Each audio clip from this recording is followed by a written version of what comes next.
नमस्कार मंडळी, श्री स्वामी समर्थ. स्वागत आहे तुमचे माझ्या यूट्यूब चॅनलवरती.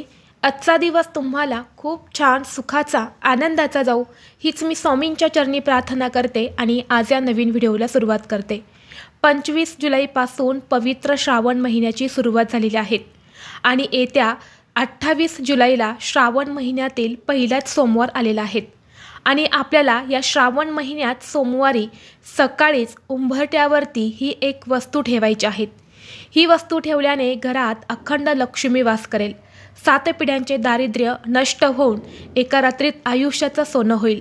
घराची, मुलांची, पतीची अगदी भरभरून प्रगती होईल. तर अशी कोणती वस्तू तुम्हाला श्रावण महिन्यातील सोमवारी उंबरठ्यावर ठेवायची आहेत, यानंतर त्या वस्तूचं काय करायचं आहे याबद्दलची संपूर्ण माहिती आज या व्हिडिओमध्ये मी तुमच्यासोबत शेअर करणार आहे.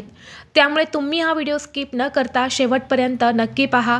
चॅनलवरती नवीन असाल तर सबस्क्राईब करा आणि असेच माहितीपूर्व नवनवीन व्हिडिओ पाहण्यासाठी बेल आयकॉनला प्रेस करा, म्हणजे जेव्हा कधी मी नवीन व्हिडिओ अपलोड करेल त्याचं नोटिफिकेशन सर्वात अगोदर तुम्हाला भेटेल आणि तुम्ही एक पण व्हिडिओ मिस करणार नाही.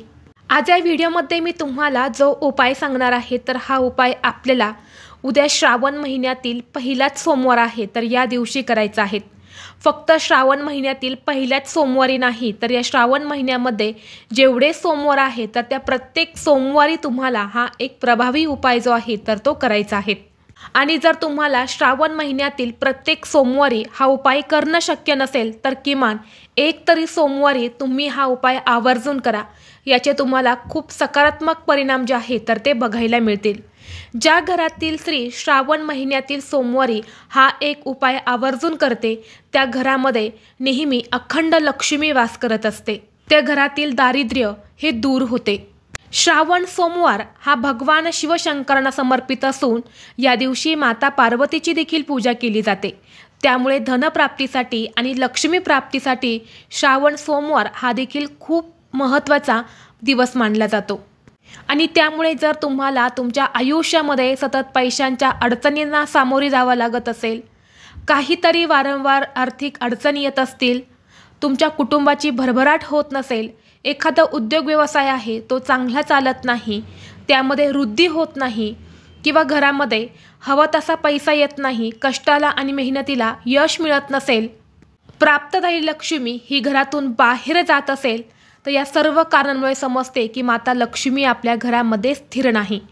घरामध्ये लक्ष्मी स्थिर असणे म्हणजेच फक्त पैसाच असणं असं नाही, तर आपल्या घरामध्ये एक प्रकारची सुख, शांती, समृद्धी, आनंदाचं सकारात्मक वातावरण असणं सुद्धा तितकंच महत्त्वाचं आहे. जेव्हा आपल्या घरामध्ये असं सर्व काही वातावरण असते तर याला लक्ष्मी नांदणे असं म्हटलं जातं.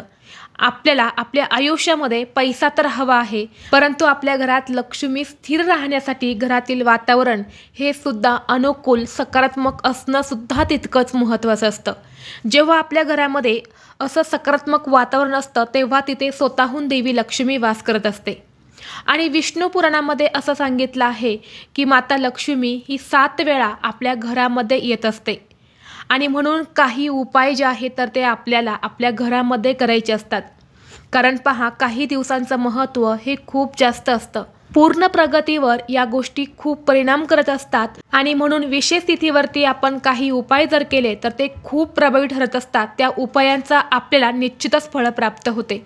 श्रावण हा महिना अतिशय पवित्र आहे आणि या श्रावण महिन्यात येणाऱ्या सोमवारला विशेष महत्त्व दिलं जातं, कारण हा दिवस भगवान महादेवांना समर्पित आहे. योगायोगाने या श्रावण महिन्यातील पहिल्याच सोमवारी नागपंचमीचे व्रत देखील असणार आहे. म्हणजेच नागचतुर्थी उपवास जो आहे तर तो सुद्धा या श्रावण महिन्यातील पहिल्याच सोमवारी आलेला आहे. आणि या दिवशी विनायक चतुर्थी सुद्धा आहेत. या दिवशी आपण दुर्वा गणपती व्रत जे आहे तर ते करत असतो. असा सुवर्ण योग जो आहे तर तो या दिवशी निर्माण झालेला आहे आणि या योगावरती आपण जे काही उपाय करतो तर ते खूप प्रभावी ठरत असतात. त्या उपायांचा आपल्याला शीघ्र फळ प्राप्त होते आणि म्हणून उद्या आपल्याला हा उपाय जो आहे तर तो करायचा आहे. आता घराच्या उंबरठ्यावर हा उपाय का करायचा आहे, कारण आपल्या घराचा उंबरठा हा आपल्या घराचं सर्वस्व असतं. तिथूनच आपल्या घरामध्ये सकारात्मक ऊर्जा, नकारात्मक ऊर्जा, लक्ष्मी, अलक्ष्मी जी आहे तर ती येत असते. चांगल्या वाईट गोष्टी ज्या आहेत तर त्या तिथूनच येत असतात. आणि जेव्हा विशेष तिथीवरती आपण त्या उंबरठ्यावरती काही उपाय करतो ना, तेव्हा सर्व वाईट गोष्टी ज्या आहेत तर त्या उंबरठ्याच्या बाहेरच राहतात आणि फक्त सकारात्मक चांगल्या गोष्टी या आपल्या घरामध्ये येतात. आणि म्हणून हा उपाय जो आहे तर तो ते करायचा असतो. उपाय करण्यासाठी तुम्हाला उद्या श्रावण सोमवार आहेत, सकाळी लवकर उठायचं आहे, स्वच्छ स्नान करायचं आहे. अंघोळीच्या पाण्यामध्ये थोडंसं गंगाजल, त्याचबरोबर गाईचं कच्चं दूध, थोडीशी हळद टाकून तुम्हाला स्नान करायचं आहे. यानंतर तुम्हाला तुमच्या देवघरातील देवांची विधिवत पूजा करून घ्यायची आहेत. शिवलिंग असेल तर त्यावरती अभिषेक करा. गणपती बाप्पांची मूर्ती असेल तर त्यावरती सुद्धा अभिषेक करा, कारण विनायक चतुर्थी आहेत. धूप, दीप, अगरबत्ती लावून तुम्हाला वातावरण हे प्रसन्न करायचं आहे. आणि यानंतर तुम्हाला उंबरठ्यावरती हा साधा सोपा उपाय जो आहे तर तो करायचा आहे. उपाय करण्यापूर्वी काय करायचं, एका तांब्यामध्ये पाणी घ्यायचं आहे, त्यामध्ये थोडीशी हळद टाकायची आहे.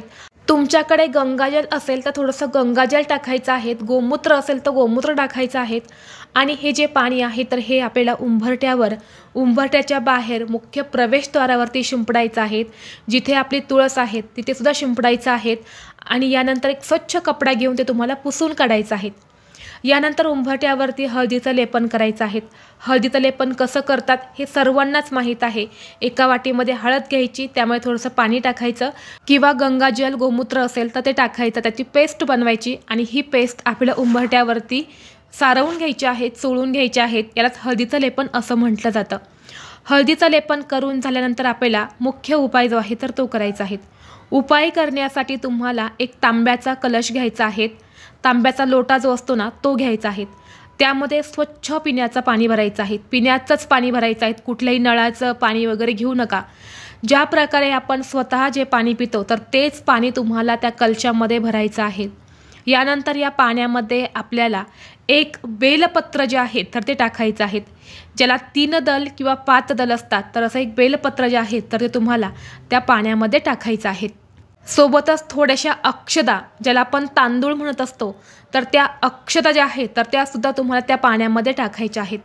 यानंतर हा जो कलश आहे तर हा आपल्याला आपल्या मुख्य प्रवेशद्वाराच्या बाहेर ठेवायचा आहे.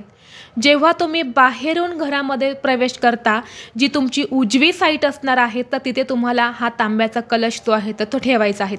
आता ठेवताना जागीच तुम्ही जमिनीवरती ठेवू नका, तर तुम्हाला एका प्लेटमध्ये थोडेसे तांदूळ घ्यायचे आहेत आणि तांदळावरती हा कलश ठेवायचा आहे, कारण तांदूळ हे अतिशय पवित्र धान्य मानलं जातं. आणि यानंतर या कलशावर तुम्हाला एक प्लेट ठेवायची आहेत आणि त्या प्लेटवरती तुम्हाला एक दिवा प्रज्वलित करायचा आहे. एक मातीची पंती घ्या, त्यामुळे दुहेरी कापसाची वात लावायची आहेत. शुद्ध गाईचं तूप जे असतं ते तुम्हाला दिव्यामध्ये घालायचं आहे. तूप नसेल तर मग तुम्ही इतर कुठलंही तेल घालू शकता, परंतु तूप असेल तर तूपच घाला. यानंतर हा दिवा आपल्याला प्रज्वलित करायचा आहे आणि त्या कलशावर प्लेट ठेवून त्या प्लेटमध्ये हा दिवा आपल्याला ठेवायचा आहे. यानंतर दिव्याला हळद, कुंकू, अक्षदा अर्पण करायच्या आहेत. उंबरठ्यावर जे हळदीचं लेपन आपण केलं आहे तर त्या उंबरठ्याच्या मधोमध तुम्हाला एक स्वस्तिक काढायचं आहे. स्वस्तिकला मधले 4 बिंदू आणि कडाच्या 2 लाईनसुद्धा द्यायच्या आहेत. त्या स्वस्तिकच्या मर्यादा असतात आणि त्याशिवाय स्वस्तिक हे पूर्ण होत नाही. स्वस्तिक हे मांगल्याचं प्रतीक आहे. स्वस्तिक काढल्याने आपल्या घरातील दारिद्र्य हे दूर होत असतं. यानंतर त्या स्वस्तिकची सुद्धा तुम्हाला हळदी कुंकू अर्पण करून तुम्हाला धूप दीप ओवाळून घ्यायचे आहेत. त्याचबरोबर आपल्या मुख्य प्रवेशद्वारावरती सुद्धा तुम्हाला कुंकवाने एक स्वस्तिक काढायचं आहे. त्या स्वस्तिकला सुद्धा तुम्हाला हळदी कुंकू जे आहे तर ते लावून घ्यायचं आहे. यानंतर हा कलश संपूर्ण दिवसभर तिथेच तुमच्या प्रवेशद्वारावरती ठेवायचा आहे. सायंकाळी प्रदोष काळामध्ये, आता प्रदोष काळ म्हणजे सूर्यास्त होण्याच्या 1 तास अगोदर आणि सूर्यास्तानंतर ही जी वेळ असते तर ही प्रदोष काळ मानली जाते. आणि प्रदोष काळामध्ये भगवान महादेवांची पूजा केली जाते. हा काळ सर्वोत्तम मानला जातो. आणि या काळामध्ये तुम्हाला काय करायचं आहे, जे कलशामध्ये तुम्ही पाणी ठेवलं आहे, जे बेलपत्र असणार आहे, तर हे पाणी घेऊन तुमच्या घराजवळ जिथे कुठे बेलाचं झाड असेल तर त्या बेलाच्या झाडाला अर्पण करायचं आहे. आणि जो दिवा आपण त्या तांब्यावरती ठेवला होता कलशावरती, तर त्यामध्ये पुन्हा तेल किंवा तूप तुम्हाला घालायचं आहे आणि दिवा हा प्रज्वलित करून तुम्हाला संध्याकाळच्या वेळेमध्ये त्या बेलाच्या वृक्षाखाली हा जो दिवा आहे तर हा लावायचा आहे. यानंतर दोन्ही हात जोडून तुम्हाला तुमची इच्छित मनोकामना व्यक्त करायची आहेत।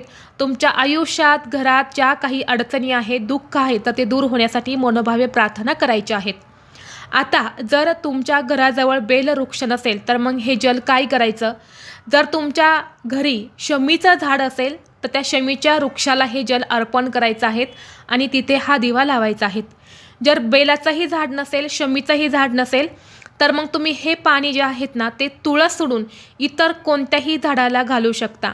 कारण बघा, श्रावण महिन्यामध्ये अनेक प्रकारच्या वेगवेगळ्या जी पत्री असतात तर ती भगवान महादेवांना अर्पण केली जातात। त्यामुळे तुम्ही कोणत्याही वृक्षाला हे जल अर्पण केलं तरीसुद्धा चालेल। तर अशा पद्धतीने तुम्हाला एक छोटासा उपाय जो आहे तर तो आपल्या घराच्या उंबरठ्यावरती जो आहे तर तो आवर्जून करायचा आहे आणि हा उपाय सकाळी 12 वाजण्याच्या आतच तुम्हाला करायचा आहे आणि श्रावण महिन्यातील प्रत्येक सोमवारी तुम्ही हा उपाय जो आहे तर तो करू शकता। तसेच श्रावण महिन्यातील पहिल्या सोमवारी शिवामूठ तांदूळ आहेत, तर आपल्याला शिवलिंगावरती जे तांदूळ अर्पण करायचे आहे तर ते अखंडच घ्या। कुठेही तुटलेले, फुटलेले, काळे पडलेले असे तांदूळ घेऊ नका आणि प्लीज शक्य असेल तर तुमच्या स्वतःच्या घरातून हे तांदूळ घेऊन जा आणि त्याची शिवामूठ अर्पण करा। त्याचा आपल्याला खूप जास्त पटीने फळ प्राप्त होतं। कारण असं म्हटलं जातं की पूजेमध्ये आपण जे काही साहित्य वापरतो किंवा जी पूजा आपण आपल्या स्वतःसाठी करत असतो तर त्या पूजेमध्ये जे साहित्य आपण वापरतो तर ते आपलं स्वतःचं असावं, स्वतःच्या पैशांचं असावं, तरच त्याचं शुभफळ जे आहे तर ते आपल्याला प्राप्त होत असतं। त्याचबरोबर जर तुम्हाला मंदिरामध्ये जर उद्याची पूजा करणं शक्य नसेल तर तुम्ही घरच्या घरीसुद्धा शिवलिंग असेल तर घरीसुद्धा ही शिवामूठ वाहू शकतात, घरीसुद्धा तुम्ही पूजा करू शकता। व्हिडिओ तुम्हाला आवडला तर लाईक करा, चॅनलवरती नवीन असाल तर सबस्क्राईब करा आणि हा व्हिडिओ आपल्या मित्रपरिवारासोबत जास्तीत जास्त शेअर करा। चला तर मग भेटू असंच पुढल्या एका नवीन व्हिडिओमध्ये। तोपर्यंत सर्वांना श्री स्वामी समर्थ।